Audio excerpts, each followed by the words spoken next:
হঠাৎ করেই দেশ জুড়ে করোনা ভাইরাস ও ডেঙ্গুর প্রাদুর্ভাব বেড়ে যাওয়ায় আসন্ন উচ্চ মাধ্যমিক সার্টিফিকেট, এইচএসসি ও সমমান পরীক্ষায় বাড়তি সতর্কতার নির্দেশনা দিয়েছে মাধ্যমিক ও উচ্চ মাধ্যমিক শিক্ষা বোর্ড।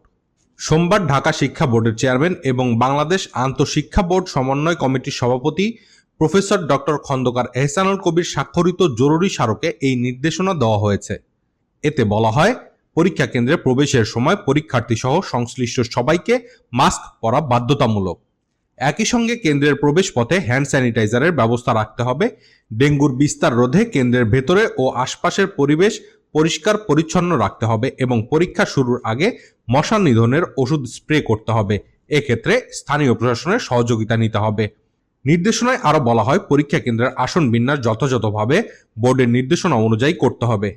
প্রতিটি পরীক্ষা কেন্দ্রে মেডিকেল টিম সক্রিয় রাখতে হবে এবং সিভিল সার্জন বা উপজেলা স্বাস্থ্য ও পরিবার পরিকল্পনা কর্মকর্তার সঙ্গে সার্বক্ষণিক যোগাযোগ বজায় রাখতে হবে।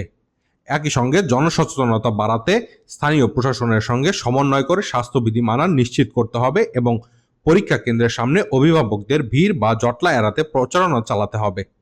নির্দেশনায় পরীক্ষা সুষ্ঠুভাবে সম্পন্ন করতে শিক্ষক, পরীক্ষার্থী সহ সংশ্লিষ্ট সবাইকে স্বাস্থ্যবিধি মেনে চলার আহ্বান জানানো হয়েছে। বোর্ডের প্রকাশিত রুটিন অনুযায়ী চলতি বছরের এইচএসসি ও সমমান পরীক্ষা ২৬ জুন শুরু হয়ে চলবে ১০ আগস্ট পর্যন্ত, আর ব্যবহারিক পরীক্ষা অনুষ্ঠিত হবে ১১ থেকে ২১ আগস্ট পর্যন্ত। রিপোর্টার্স 24, ঢাকা।